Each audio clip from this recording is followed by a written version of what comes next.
আমলারাই তো দেশ চালাচ্ছে। পুরস্কার দিচ্ছেন হারুনকে কিসের কারণে? সে কারণ কি জয়নুল আবদিন ফারুককে সংসদের সামনে পিঠাবার কারণে? শেখ হাসিনাকে কুমন্ত্রণা দেওয়ার জন্য যে চারজন সবচেয়ে বেশি কাজ করেছে শরীর অতি উৎসাহী পুলিশ শেখ হাসিনার নির্দেশে কাজ করার, তার মধ্যে অন্যতম হলো ডিবি হারুন এবং বিপ্লব। খালেদা জিয়া মুক্ত, হাসিনা পলাতক। ছাত্রদের আন্দোলন কোনোদিনও বৃথা যায় না। আমরা আজ উপস্থিত হয়েছি বিএনপি চেয়ারপারসনের উপদেষ্টা জয়নুল আবদিন ফারুক, তার সঙ্গে আমরা কথা বলবো, জানবার চেষ্টা করব দীর্ঘ সময়ের যে রাজনৈতিক অবস্থা ছিল সেই প্রেক্ষিতটি উত্তরণের পর এখন কেমন আছে বাংলাদেশের রাজনীতি, কেমন দেখছে বাংলাদেশের ভবিষ্যৎ এবং সেই সংকট সম্ভাবনা এবং সামনে এগিয়ে যাবার যে ঘটনাগুলো এবং তিনি কিভাবে পর্যালোচনা করেছেন এই রাজনীতিকে, সে নিয়ে কথা বলবো। স্বাগতম আপনাকে। আমরা লক্ষ্য করেছি দীর্ঘ সময় পর আপনি গতকাল দুদিন আগে যে একটি মামলা করার মধ্য দিয়ে আবারও যদি বলা যায় গণমাধ্যমের সামনে এসে উপস্থিত হয়েছেন। এছাড়া 28 অক্টোবরের পর আমরা বিভিন্নভাবে আলোচনা আপনার শুনেছি। এখন আসলে বাংলাদেশ কেমন আছে? দেশ রূপান্তর, আপনাকে অনেক অনেক ধন্যবাদ। বাংলাদেশের সমসাময়িক রাজনৈতিক যে অবস্থা 28 তারিখের পর একটা ছিল, 28 তারিখ আগে একটা ছিল, আর জুলাই মাসে বৈষম্য বিরোধী ছাত্র আন্দোলন, সে আন্দোলনে জনগণের 100% শতভাগ সমর্থনে যে বিপ্লব ঘটিয়েছে, আবু সাইদ, খোকন, মুগ্ধ সহ অসংখ্য ছাত্র জনতার রক্তের বিনিময়ে 5 আগস্ট যে স্বাধীনতা অর্জিত হয়েছে, গণতন্ত্রের স্বাধীনতা, সংবাদপত্রের স্বাধীনতা, সংবাদপত্র লেখনের স্বাধীনতা, সংবাদপত্রে কথা বলার স্বাধীনতা, বিচার বিভাগের স্বাধীনতা, সবচেয়ে বেশি স্বাধীনতা যে মামলা হামলা থেকে রক্ষা পাওয়ার যে স্বাধীনতা অর্জিত হয়েছে। সেই কারণে আমি মনে করি যে শেখ হাসিনার যে অবৈধ শাসন, যে অবৈধ অহংকার, যে অবৈধ কথাবার্তা, সে তারই প্রমাণ হলো 5ই আগস্ট ছাত্র জনতার বিপ্লবের মধ্য দিয়ে যে অবস্থা, যে সরকার সৃষ্টি হয়েছে, সেই সরকার হলো ছাত্র জনতার রক্তের বিনিময়ে অর্জিত সম্পদ। রাজনৈতিক দলগুলো যা দীর্ঘ 16 বছর চেষ্টা করে যেটি পারলো না, কিংবা সেই লড়াইটি অব্যাহত থাকলো, ফলাফলটি আসলো শিক্ষার্থীদের আন্দোলন থেকে গণ অভ্যুত্থানে। এই যে পরিবর্তন, পালাক্রমের যে পরিবর্তন আসলো, সেই পরিবর্তনে রাজনৈতিক দলগুলোর সংকট রয়েছিল বলে মনে করবেন কিনা? দেখুন, আপনি বারবার একই কথা বলেছেন, রাজনৈতিক দল, রাজনৈতিক নেতাদের ব্যর্থতা কোনোদিনও হয় না।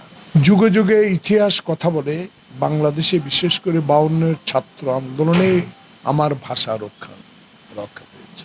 62-র ছাত্র আন্দোলনে শিক্ষা ব্যবস্থা যে বৈষম্য, সেটা বাতিল হয়েছে। 69-এর গণ আন্দোলনও ছাত্র জনতা, 71-এর যুদ্ধও ছাত্র জনতা, এবং 75-এর পট পরিবর্তনের পরও যেসব আন্দোলন, সেটাও ছাত্র জনতা, এবং স্বৈরাচার এরশাদ বিরোধী আন্দোলনও সেই ছাত্রদের সফলতা। সেখানে আমি মনে করি ছাত্রদের আন্দোলন কোনোদিনও বৃথা যায় না। এতে প্রমাণিত হয় না যে রাজনৈতিক দলের ব্যর্থতা আছে।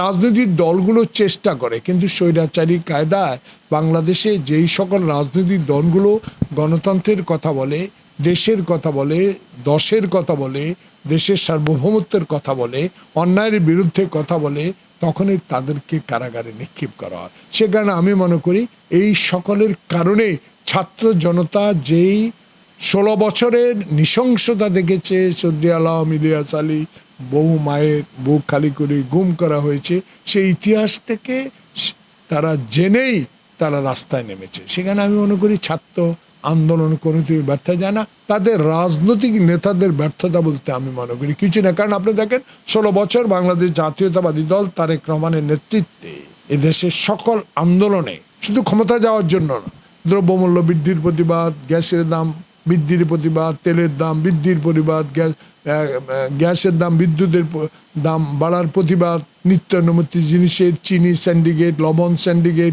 সকল সিন্ডিকেটের বিরুদ্ধে বিএনপি কথা বলেছে। তারই আন্দোলনের একটা র্যাশ তো ছিলই।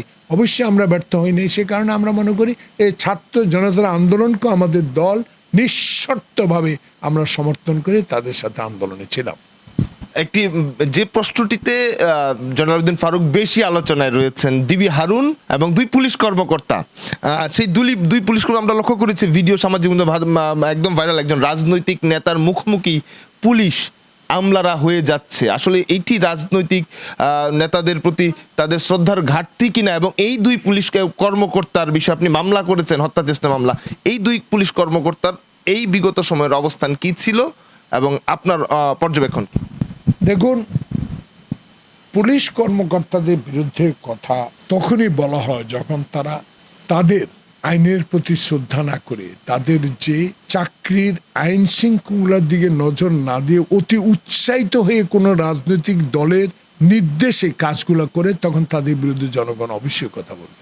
পুলিশ হলো জনগণের, পুলিশের বেতন দেয় জনগণের ট্যাক্সে। অতএব যে পুলিশ প্রজাতন্ত্রের কর্মচারী, নট হাসিনা, নট আওয়ামী লীগের, তাহলে 16 বছরে পুলিশ কিন্তু সব পুলিশ না, কিছু সংখ্যক অতি উৎসাহী পুলিশ শেখ হাসিনার নির্দেশে কাজ করার, তার মধ্যে অন্যতম হলো ডিবি হারুন এবং বিপ্লব। এই দুজনে 2011 সাল থেকে যে অত্যাচার 6 জুলাই শুরু করেছে, তার আগেও করেছে, তারপর থেকে যেই অবস্থায় তারা উঠে গেছে, আমাকে আহত করার পর, আমাকে পিটানোর পর, তার একের পর এক প্রমোশন, পুলিশের পদক পাওয়া।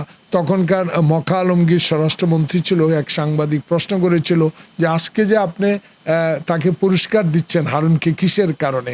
সে কারণ কি জয়নুল আবদিন ফারুককে সংসদের সামনে পিঠাবার কারণে? তখন বলেছি তাও একটা হতে পারে।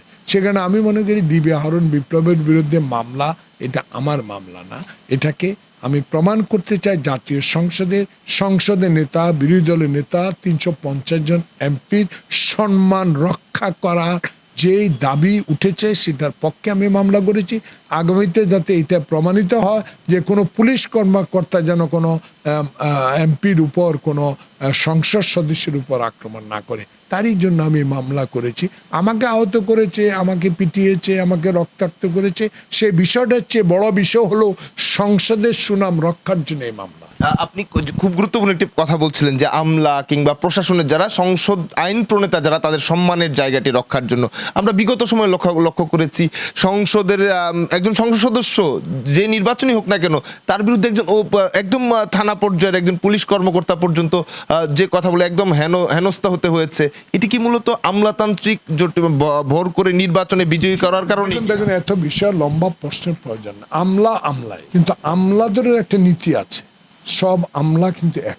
যে আমলা আগে বলেছি অসাংবিধানিক ভাবে আচরণবিধি লঙ্ঘন করে কোনো কাজ করলে সেই জনগণের চোখে তো অবশ্যই খারাপ হবে। বিপ্লব তার অন্যতম। সকল আমলাকে দোষ দেওয়া যাবে না। হ্যাঁ, এমন আমলা আছে যেটা আজকে আমি একটা পত্রিকায় দেখলাম, ভারতীয় এক্সপ্রেস, ইন্ডিয়ান এক্সপ্রেস একটা নিউজ বাইর করেছে, শেখ হাসিনাকে কুমন্ত্রণা দেওয়ার জন্য যে 4 জন সবচেয়ে বেশি কাজ করেছে, সেটা সালমান এফ রহমান এবং আছেন আসাদুজ্জামান খান, আর একজন ছিলেন, আরো 2 জনের নাম দেখেছি আমি। তো সে কারণে এরা কিন্তু শেখ হাসিনাকে 16 বছর বা বেশি দিন যাবতে কুমন্ত্রণা দিয়ে ক্ষমতায় টিকে থাকার যে ভাব সৃষ্টি করেছে, যে কথাগুলো বলে তাকে রাখতে চেষ্টা করেছে, সেটাও সফল হয় না, বৃথা হয়েছে। সেখানে আমি মনে করি সকল আমলাকে দোষ দেওয়া যাবে না। আমলাতন্ত্র অবশ্যই থাকবে, আমলারাই তো দেশ চালাচ্ছে, কিন্তু এমন আমলা রাখা যাবে না যে আমলারা দেশ বিরোধী কাজ করবে। আমরা যদি এই প্রেক্ষিতে বলি, বর্তমান সময়ের যে আমরা লক্ষ্য করছি গ্রেফতার হচ্ছে বিভিন্ন আওয়ামী লীগের নেতাকর্মী, যারা মন্ত্রী থেকে শুরু করে বিভিন্ন মামলায় গ্রেফতার হচ্ছে। সামাজিক যোগাযোগ মাধ্যমে বলছে আওয়ামী লীগ আগে যা করেছে, যে প্রক্রিয়ায় মানুষকে গ্রেফতার দেখিয়েছে, যে প্রক্রিয়ায় তারা যেভাবে আসলে আগে রাজনৈতিক নেতাদের গ্রেফতার দেখানো করেছিল, তারা একই পদ্ধতিতে তারাও গ্রেফতার হচ্ছে। কি বলবেন? সঠিক না। আওয়ামী লীগের গ্রেপ্তার আর এই সরকারের গ্রেপ্তারের মধ্যে অনেক পার্থক্য আছে। আওয়ামী লীগ গ্রেপ্তার করেছে বিনা মামলায়, আওয়ামী লীগ গ্রেপ্তার করেছে বিনা ওয়ারেন্টে, আওয়ামী লীগ গুম করেছে, মায়ের বুক খালি করেছে বিনা কারণে।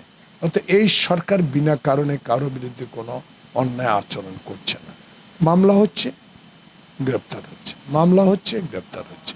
আপনি দেখুন, বাংলাদেশের ইতিহাসে শেখ মুজিবুর রহমান 15 আগস্ট তাকে হত্যা করা হয়েছে, আওয়ামী লীগে তাকে হত্যা করেছে, তখন বিএনপি ছিল না। তাহলে মোস্তাক আহমদের বিচার, মৃত্যুর পরের বিচারও করে নাই সে। মোস্তাকই তো প্রধানমন্ত্রী ছিল, রাষ্ট্রপতি ছিল। সেখানে আমি মনে করি শেখ মুজিবুর রহমান 1 মিনিটে বাংলাদেশে গণতন্ত্র হত্যা করেছে, সংবাদপত্র বন্ধ করেছে, বাকশাল তৈরি করেছে, নিজের দলকে জবাই করে দিয়েছে শেখ মুজিবুর রহমান। হাসিনাও 16 বছর ক্ষমতায় থেকে তার দলের প্রতি যে অসম্মান দেখিয়েছে একটা রাজনৈতিক দলের প্রবীণ প্রাচীন, এটা ক্ষমার যোগ্য না। এটা আওয়ামী লীগই তাকে ক্ষমা করবে না, বিএনপি তো ক্ষমা করবেই না। বিএনপির উপর এত অত্যাচার, এত অবিচার। বেগম জিয়ার মতো একটা নেত্রী, যে স্বাধীনতা ঘোষকের স্ত্রী, বাংলাদেশের 3 বারের প্রধানমন্ত্রী, তাকে একটা অনৈতিক অসত্য মিথ্যা মামলা কারাগারে রেখেছে, তাকে বিদেশে চিকিৎসার জন্য দেওয়া হয় না, অতএব তার বিচার তো হবে। আল্লাহরই এটা কুদরত। খালেদা জিয়া মুক্ত, হাসিনা পলাতক। 14 দলীয় জোটের নেতাকর্মীদের মধ্যে গতকাল রাশেদ খান মেননও গ্রেফতার হয়েছে, কিন্তু জাতীয় পার্টি আমরা লক্ষ্য করেছি বিরোধী দল ছিল। জাতীয় পার্টি নিয়ে বিএনপির অবস্থান আসলে কি? আমি জাতীয় পার্টি নিয়ে কোনো কথা বলতে চাই না, তবে একটা কথা আমার ব্যক্তিগত, এবং এটা জনগণ, আমি যেহেতু 5 বার এমপি হওয়ার সৌভাগ্য হয়েছে আমার কারণে না, ধানের শীষ খালেদা জিয়ার কারণে। আমার কোনো গুণ নাই, গুণ হলো জিয়াউর রহমানের আদর্শ। সেই আদর্শ লালন করে বিধায় আমাকে জনগণ ভোট দিয়েছে। এখন সেই জনগণ বলা শুরু করেছে যে হোসেন মোহাম্মদ এরশাদ যদি যে বেমেনিটা না করতো, 2014 সালে জাতীয় পার্টি নির্বাচনে না যাইতো, এদেশে কোনো নির্বাচন হইতো না। 2018 সালেও যদি নির্বাচনে তারা অংশগ্রহণ করেছে, আমরাও করেছিলাম বিশ্বাস করে, সেই নির্বাচন দিনের ভোট রাতে করে যে অবিশ্বাস সৃষ্টি হয়েছে, জাতীয় পার্টিও তার মধ্যে ছিল।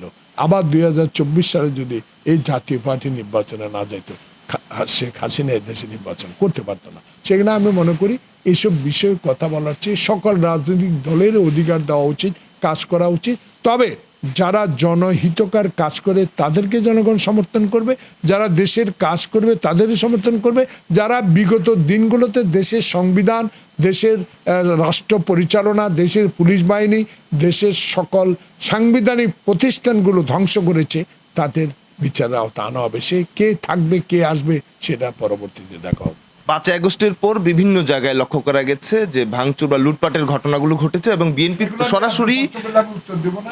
এগুলা কি ভাঙচুর হয়েছে কি না হয়েছে সরকার দেখবে, কারা করেছে, এটা আওয়ামী লীগ করেছে না বিএনপি করেছে, এটা জনগণ তো বলা শুরু করেছে। আওয়ামী লীগ একটা গ্রুপ এই সরকারকে একটা মানে বিভ্রান্তিতে ফালাবার জন্য এসব করতে পারে।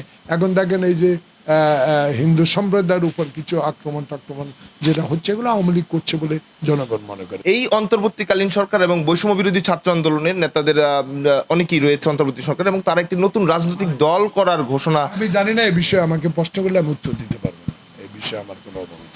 আগামী দিনের বাংলাদেশ আসলে আগামী দিনে বাংলাদেশ আমরা আশা করবো দেশে একটি সুষ্ঠু নির্বাচন হবে, দেশে আগে জঞ্জাল মুক্ত হোক, দেশ আগে সাংবিধানিক ক্ষেত্রে এগিয়ে আসুক, তারপর দেখা যাবে এই সরকারকে সময় বিএনপি স্থায়ী কমিটি আছে, তারা এই সিদ্ধান্ত নেবে। ভারত বাংলাদেশ তার বন্যার পরিস্থিতি এবং বন্যা পরিস্থিতি খুবই খারাপ, এই পানি ছেড়ে দিচ্ছে ইন্ডিয়া, সেই কারণে এত বন্যা হচ্ছে। আমরা বন্যা পরিস্থিতিকে আগেও আমরা মোকাবিলা করেছি, ইনশাল্লাহ আমাদের নেতাকর্মীরা এখনো মোকাবিলা করে যাচ্ছে।